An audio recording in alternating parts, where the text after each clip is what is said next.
સુરત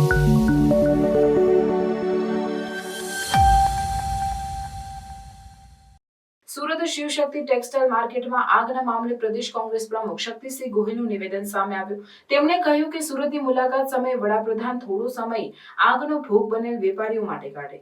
સુરતના વેપારીઓ સાથે વાર્તાલાપ કરી નેશનલ ડિઝાસ્ટર રાહત રિલીફ ફંડની વ્યવસ્થા કરે.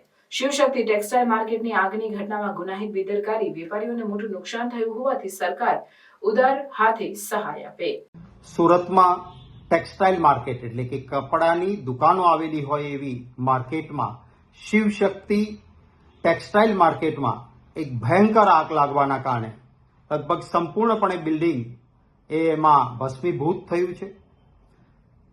900 જેટલા વેપારીઓ એક અંદાજ મુજબ આ માર્કેટિંગ યાર્ડમાં દુકાનો ધરાવતા હતા. લગભગ તમામ વેપારીઓનો તમામ માલ બળીને ખાખ થઈ ગયો છે. એક તરફ ટેક્સટાઇલ માર્કેટમાં મંદીનો માહોલ હોવાના કારણે વેપારીઓના પોતાના પાસે સ્ટોક ઘણો ભરેલો પડેલો હતો અને એવા સમયે આ આગથી કરોડો રૂપિયાનું નુકસાન એ થયું છે. ત્યારે સરકારને વિનંતી છે કે આ નાના નાના વેપારીઓ છે, બધા પાસે વીમો નહીં હોય અથવા પૂરતો વીમો નહીં હોય, તો સરકાર આ સમયે એ વેપારીઓને કે જેનું સંપૂર્ણ બરબાદ થઈ ગયું છે એવા વેપારીઓને પડખે ઊભી રહે.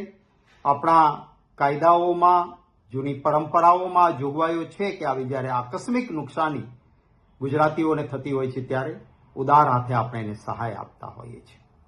સૌથી વધારે દર્દનાક બાબત એ છે કે શરૂઆતમાં આગ લાગી 1:30 વાગ્યાના સમયે, સાંજ સુધી ફાયર બ્રિગેડની મહેનત થઈ અને આગ કાબૂમાં આવી ગઈ છે એવું માની લેવામાં આવ્યું. ધુમાડો થોડો નીકળતો હતો. વેપારીઓ સાથે મારી વાત થઈ.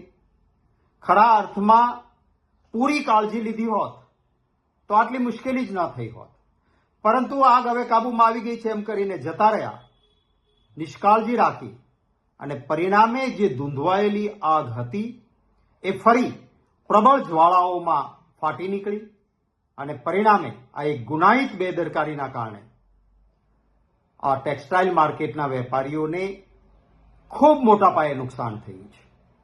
માનનીય વડાપ્રધાન શ્રી પણ મેં જાણ્યું છે કે કંઈ રોડ શો ને આ તે કરવા માટે સુરત પધારી રહ્યા છે. માનનીય વડાપ્રધાન શ્રીને પણ વિનંતી કરીશ કે આપ આપના કાર્યક્રમમાંથી આ માર્કેટ જે બળીને ખાખ થઈ છે ત્યાં થોડો સમય માટે મુલાકાત કરજો.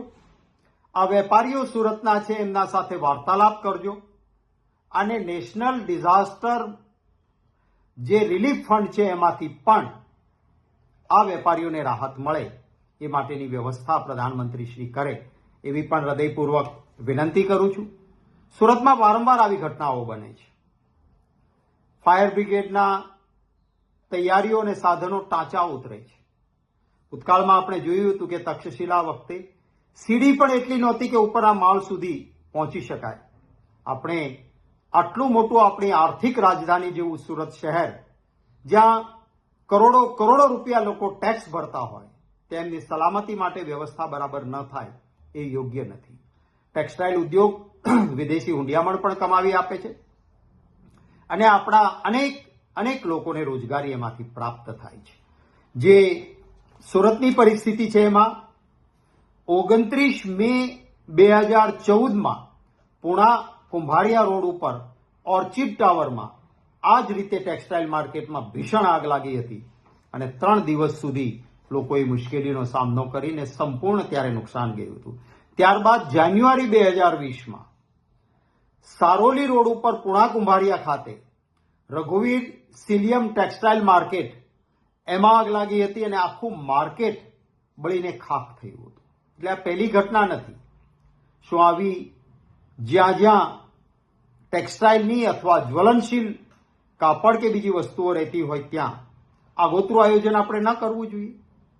એક ઘટના 2 ઘટના પછી બોધપાઠ ન લેવો જોઈએ. આપણા આગોતરા આયોજન એવા હોવા જોઈએ. આપણે વિકસિત ભારતની વાત કરીએ છીએ તો વિકાસશીલ દેશોમાં ફાયર કંટ્રોલ કરવા માટે કદાચ એ આગ લાગી જાય તો એ આગ વિશાળ રૂપ ન લે એના માટે જે આગોતરું આયોજન થતું હોય છે એવું આગોતરું આયોજન આપણે કેમ ના કરી શકીએ.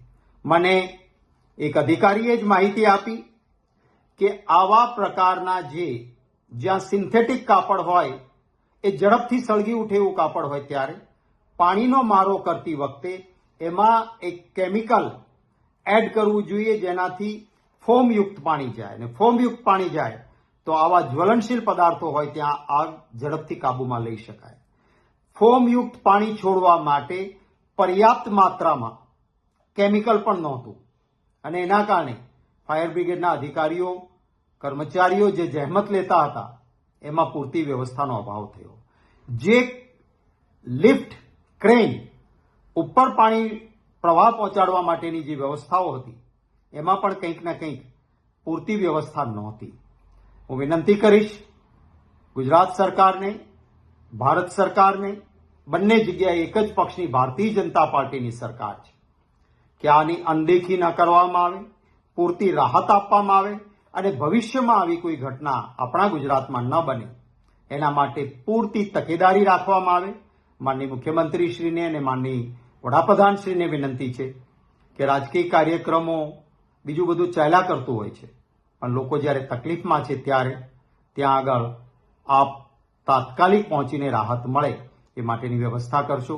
કોંગ્રેસ પક્ષ દ્વારા અમારી એક ટીમ ઓલરેડી ત્યાં આગળ સ્થાનિક આગેવાનોની જઈને એમણે લોકોને જે મુશ્કેલી પડી છે એનો તાજો ચિતાર મેળવીને મારા સાથે વાત કરી હતી. અમે ફરી એક ટીમ પણ ત્યાં જે લોકો છે એમના પ્રશ્નો સાંભળીને એક જવાબદાર વિરોધ પક્ષ તરીકે સરકાર સુધી એ વાત પહોંચાડવામાં પ્રયત્ન કરીશું. સરકારને ક્યાંય પણ જે મુશ્કેલીમાં આવ્યા છે લોકોની રાહતની કામગીરીમાં અમારી જરૂર હશે તો અમારા પક્ષના કાર્યકર્તાઓ સ્વયંસેવક બનીને એમાં મદદરૂપ બનશે.